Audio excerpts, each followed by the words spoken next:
Sejam bem-vindos à nossa palestra. Vou falar um pouco sobre o reaproveitamento de resíduos na agricultura. Sou o doutorando Daniel Carlos Machado, do programa Ciências do Solo, da Unesp Campus Jaboticabal. Então, conforme a população brasileira cresce cada ano, certo? Podemos ver aqui pela imagem. Cada ano que passa, a população brasileira acaba crescendo. Em 2002, estamos perto de 203 milhões de pessoas.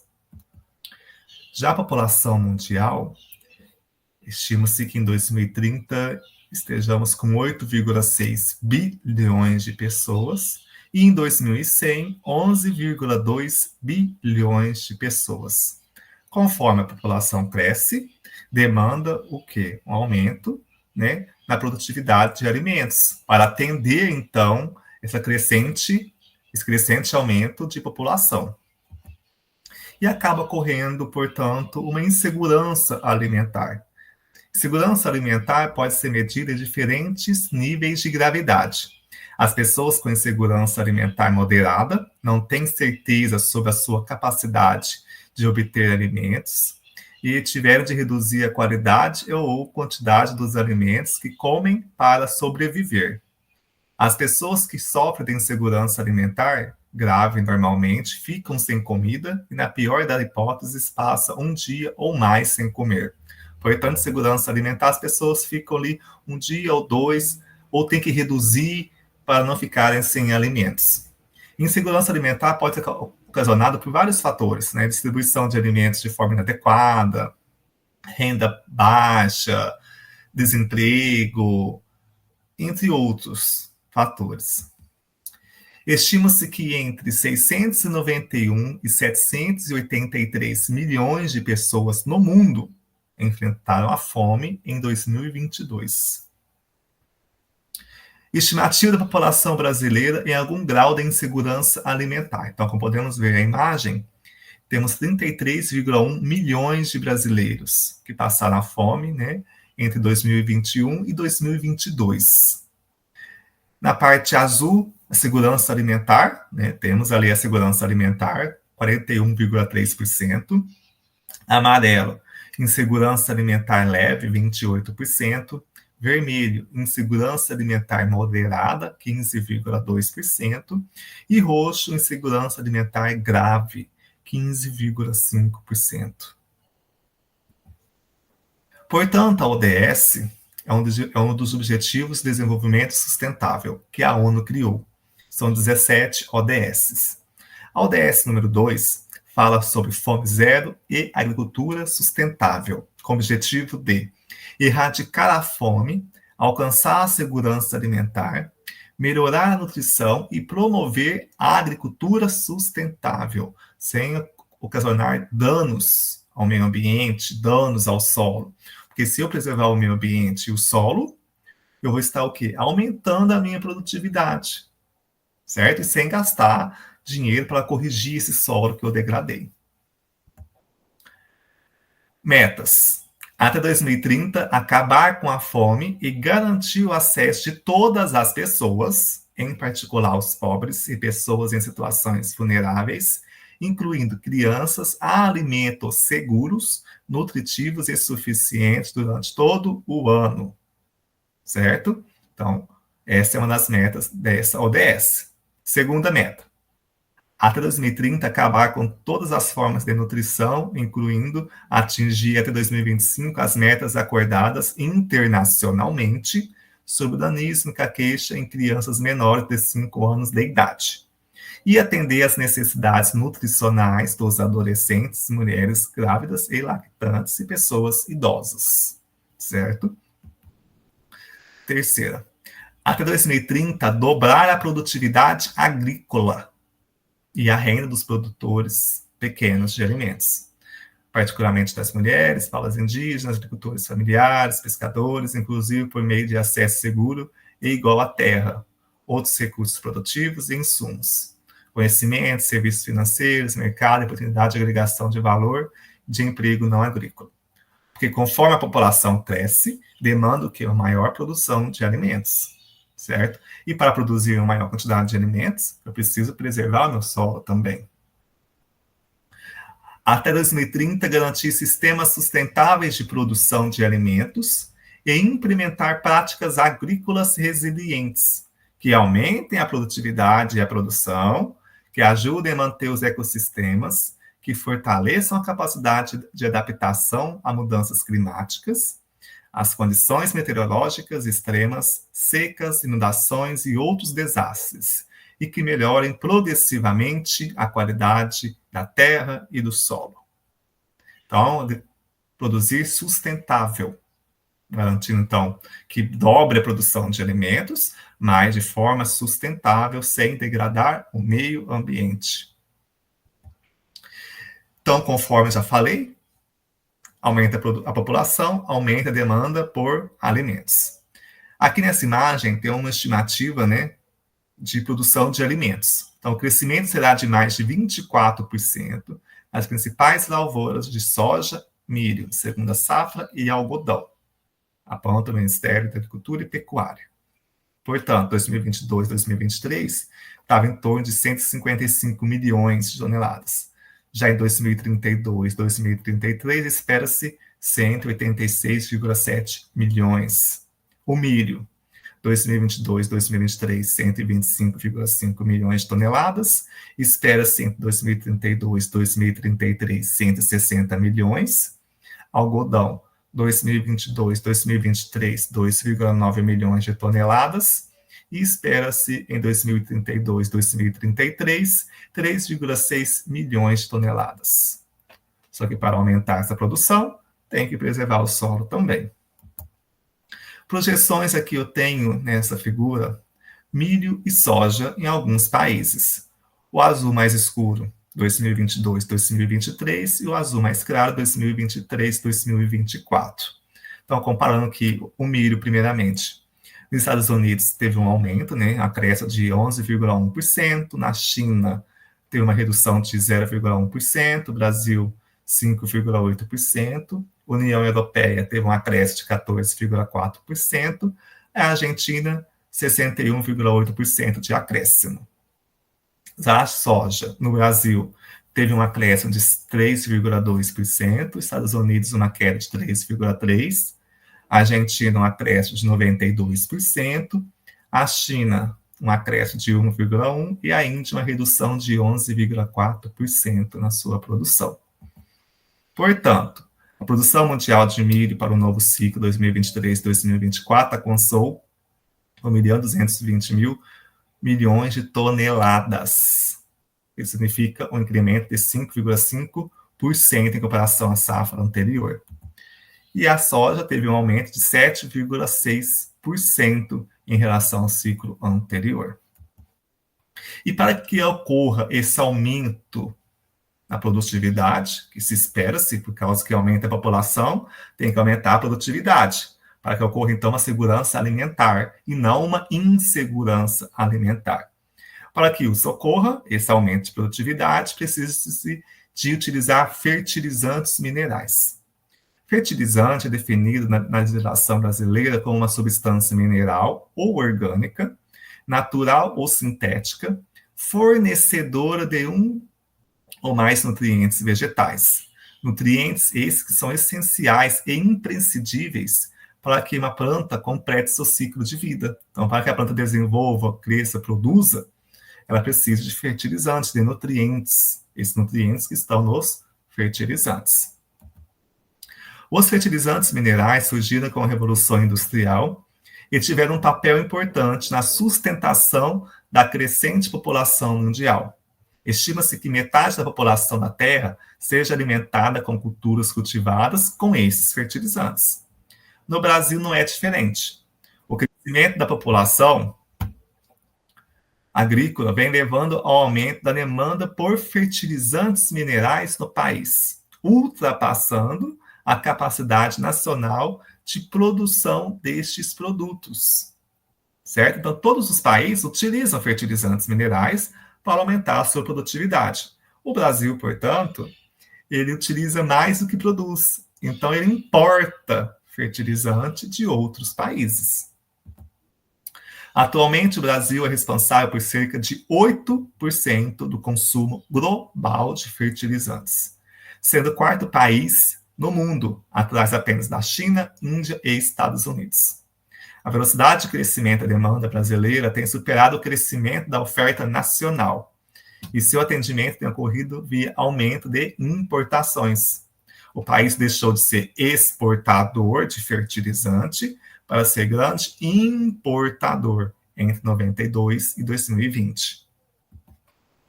Portanto, o Brasil importa 8% de todo o fertilizante produzido no mundo, mas produz em seu território nacional apenas 20% do que consome.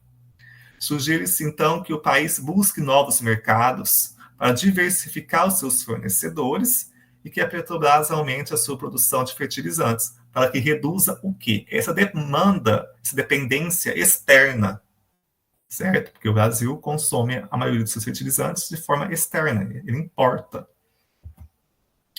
Mais de 80% dos fertilizantes consumidos no Brasil são de origem estrangeira, a despeito da existência de grandes reservas de matérias-primas necessárias à produção de fertilizantes em seu território.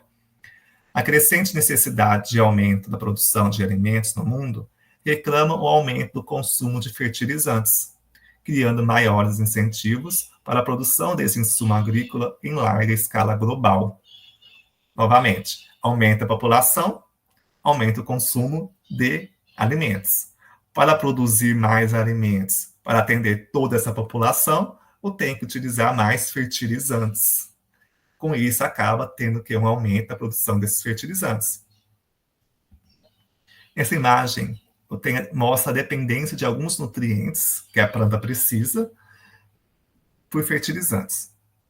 O Brasil produz 26% do nitrogênio e importa 76%. Fósforo produz 45% e importa 55%. O potássio, ele produz 6% e importa 94%. Então, é uma dependência muito grande.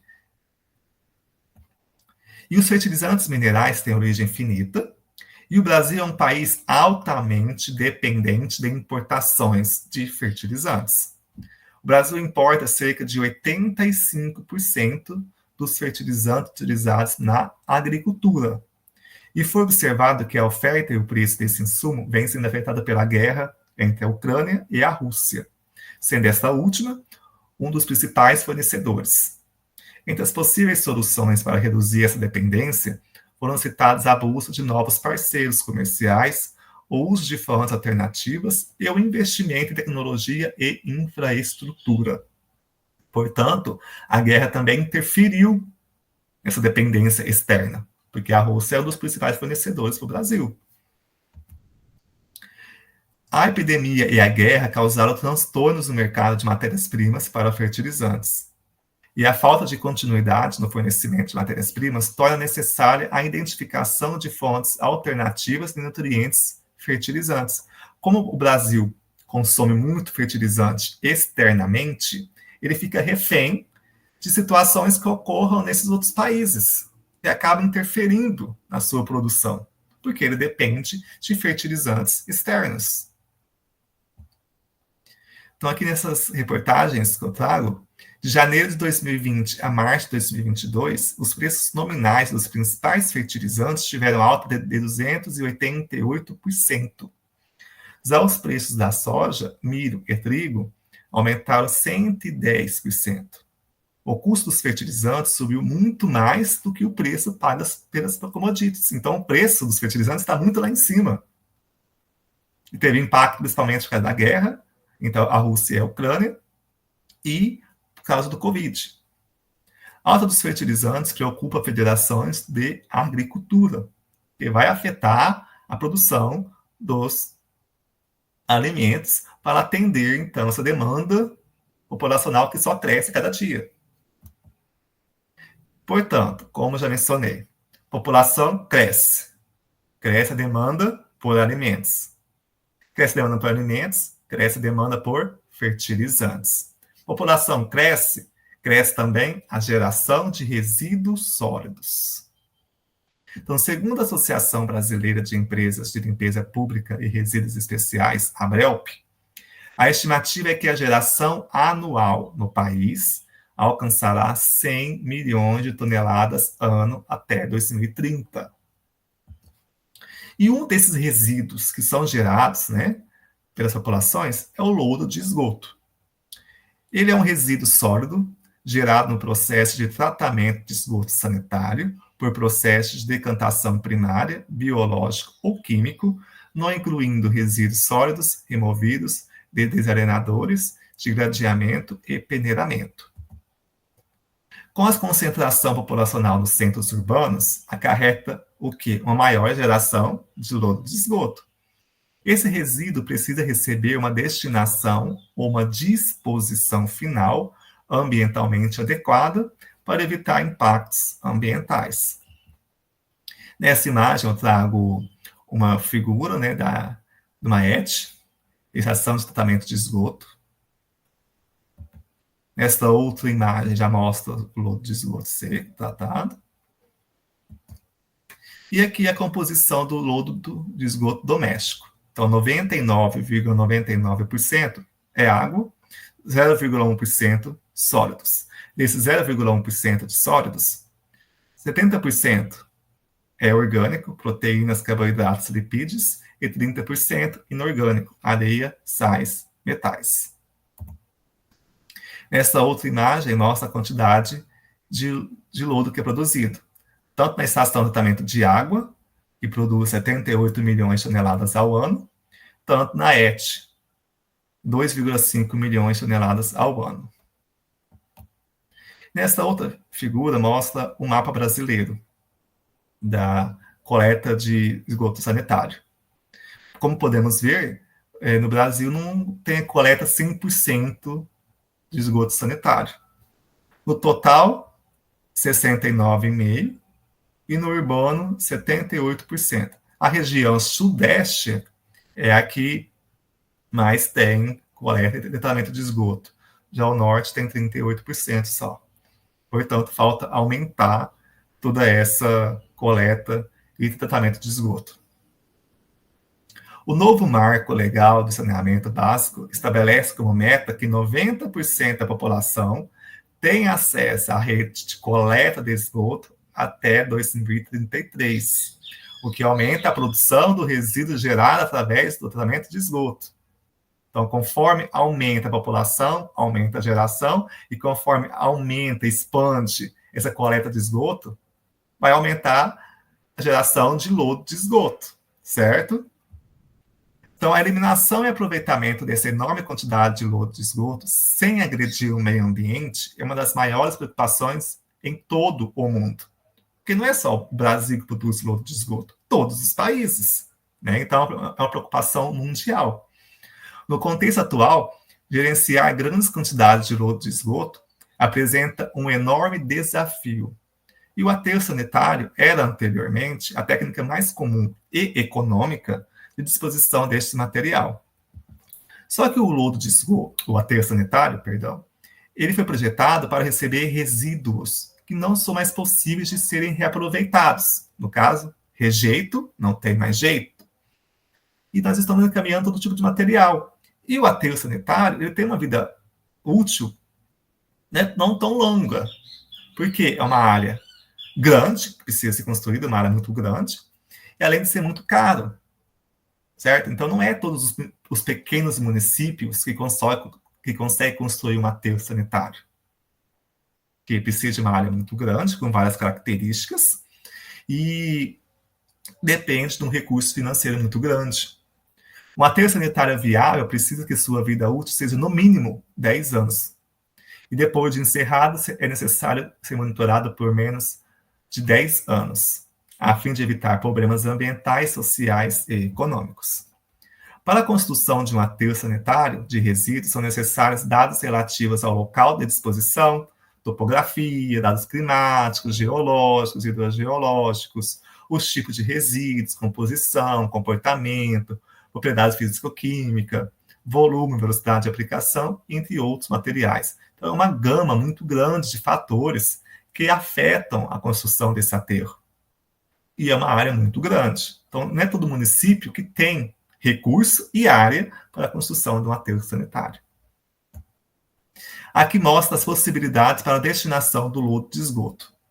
Pode ser reutilizado nas indústrias, pode ser feito tijolo de lodo de esgoto, na agricultura, como fertilizante, incinerado para gerar gás, energia, e no aterro sanitário, já vem ocorrendo. A importância. O lodo de esgoto é uma fonte valiosa de elementos fertilizantes, nitrogênio, potássio, fósforo, carbono orgânico. E deve-se buscar aumentar o uso dessa parcela do lodo na agricultura, reduzindo assim a dependência externa de fertilizantes. Porque o lodo de esgoto é um resíduo que vamos gerar todo ano e ele é rico em nutrientes.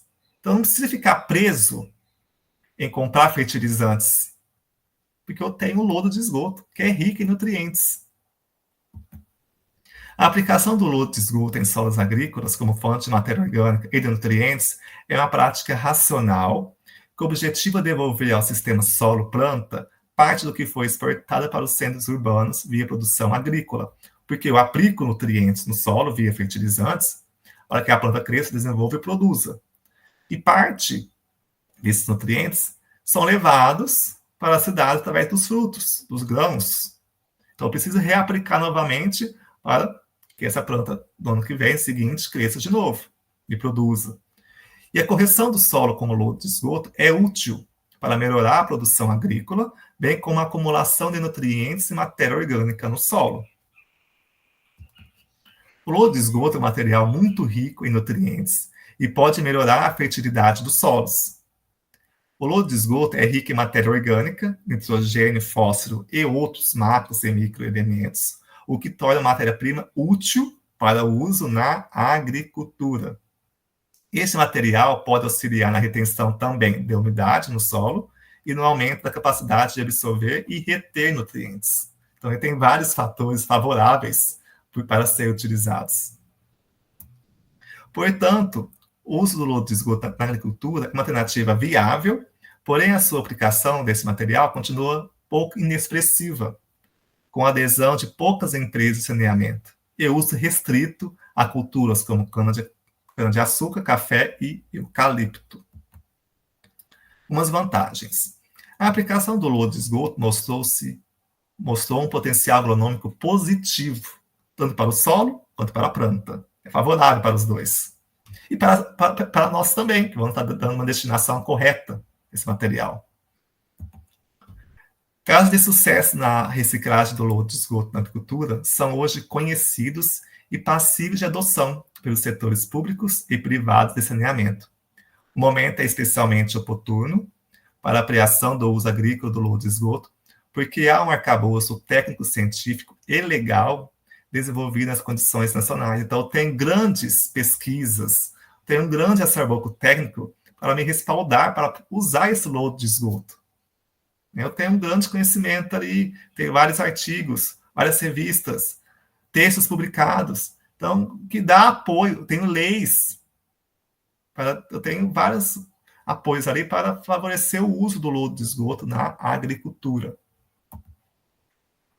O potencial agronômico dos resíduos orgânicos, como o lodo de esgoto, é fortemente relacionado com a reciclagem de parte do carbono orgânico e dos nutrientes exportados pela produção agrícola que retornam ao solo.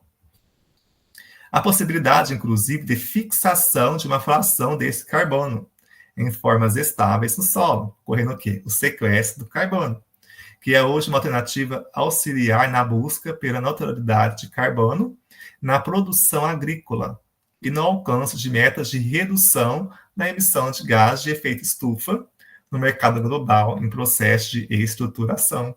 Então, mais um ponto de vantagens que tem por utilizar o lodo de esgoto na agricultura.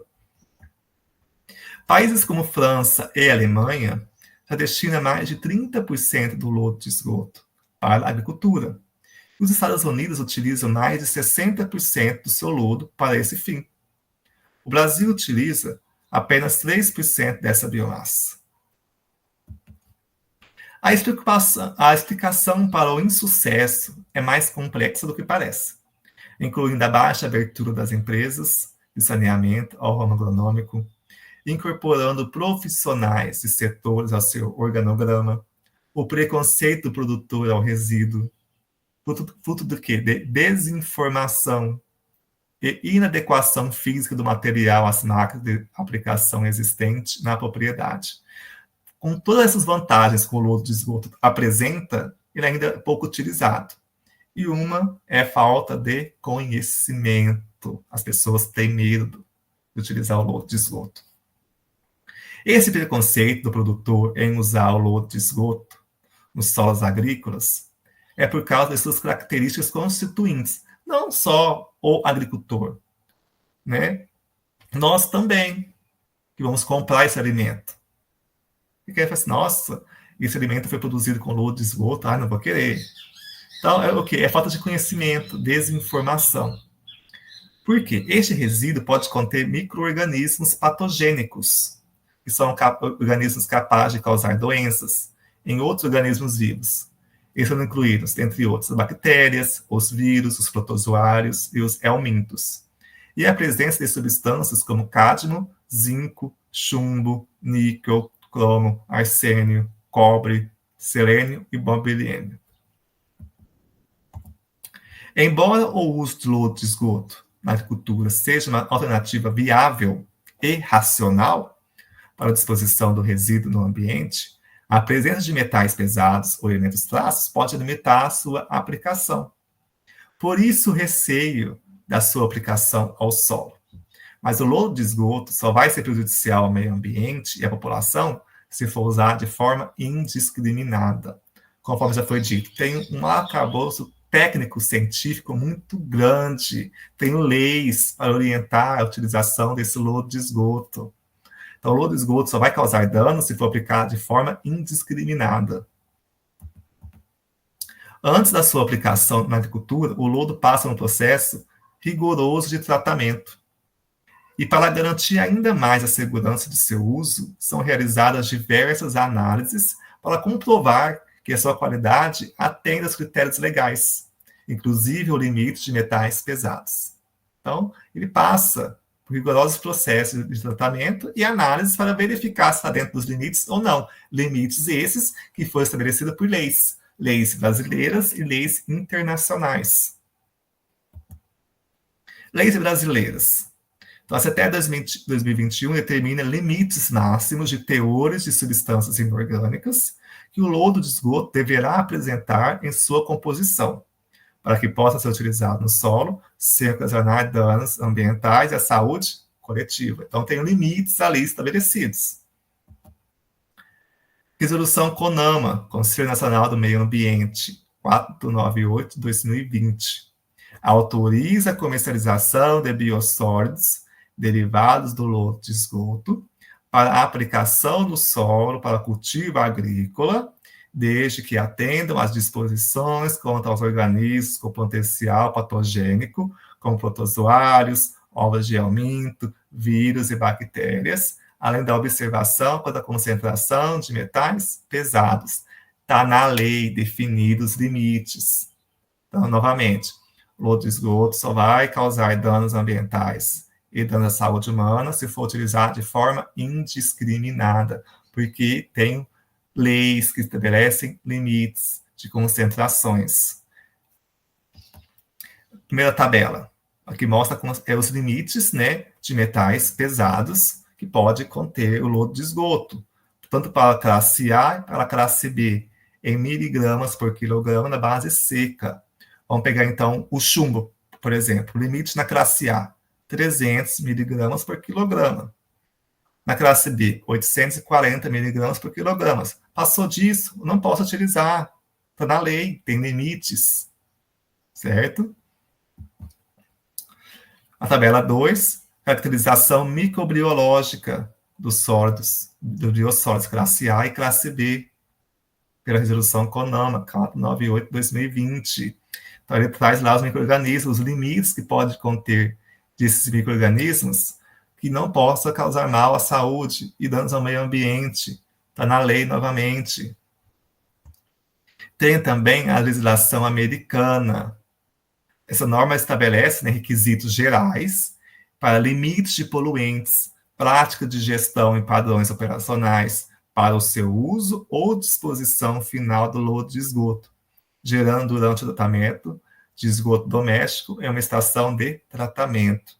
Os padrões estão incluindo nessa parte para o lodo de esgoto aplicado ao solo, colocado em um local de disposição superficial ou queimado em um incinerador de lodo de esgoto. E ela foi criada quando? 1993.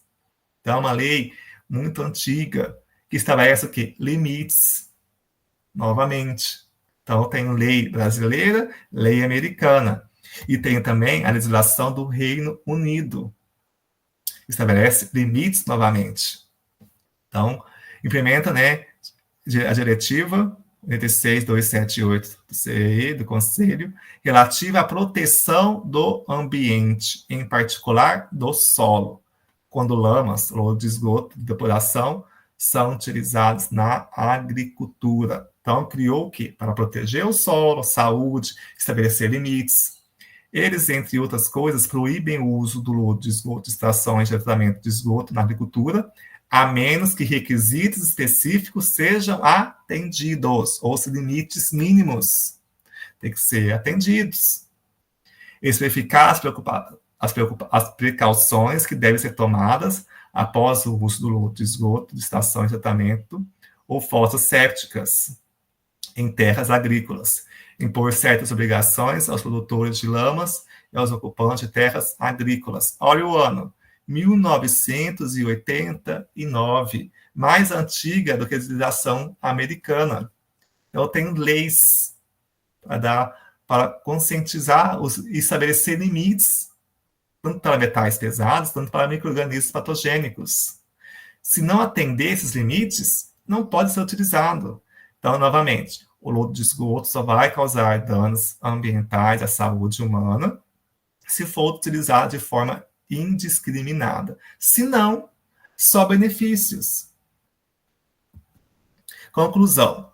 Eu tenho que sair dessa ética convencional e ir para essa ética sustentável. Então, o lodo de esgoto, quando chegava, iria para a ética. O lodo era encaminhado para o aterro sanitário, não era utilizado, então eu perco ali aqueles fertilizantes que as plantas precisam. Se ele for utilizado em biossólido, eu reduzo essa dependência externa por fertilizantes.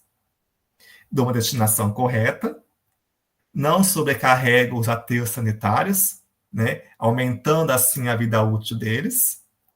O efluente tratado, que é a água, na ética convencional, é encaminhada para o corpo receptor. Eu posso utilizar essa água para reuso, irrigação paisagística, um exemplo. O biogás, como que o lodo era encaminhado para o aterro? Eu tinha ali queimadores e não era reaproveitado esse gás. Já na ética sustentável, esse gás é aproveitado para gerar o quê? Energia. Certo? Então, eu tenho só ganhos. Esse resíduo, que é um problema mundial, que só cresce a cada ano.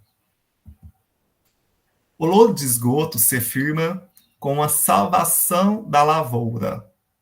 O volume do lodo destinado à agricultura no Paraná cresceu 40%, passando de 16 mil toneladas em 2021 para 23 mil toneladas em 2022.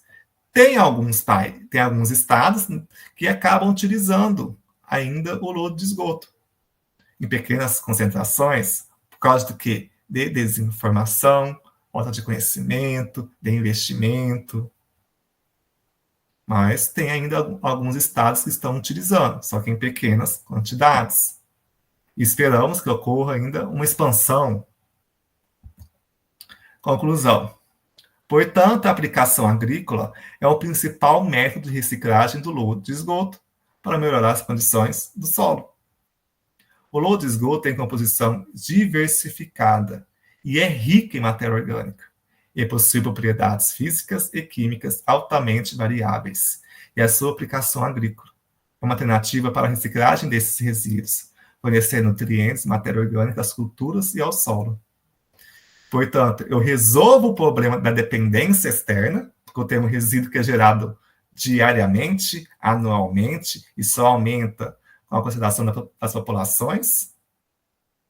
Então, eu saio dessa dependência externa, destino de forma correta e segura, desafogo meus aterros sanitários, aumentando a sua vida útil, posso gerar energia, posso reutilizar essa água, temos só a ganhar com a reutilização desse lodo de esgoto em solos agrícolas. Falta conhecimento, certo? Porque eu tenho leis que vão aparar, que vão estabelecer limites para utilizar esse lodo de esgoto. Quero agradecer a participação de vocês. Muito obrigado. Qualquer dúvida, podem enviar e-mail para mim, certo? Muito obrigado. Bom curso para vocês. Boa palestra e boa semana.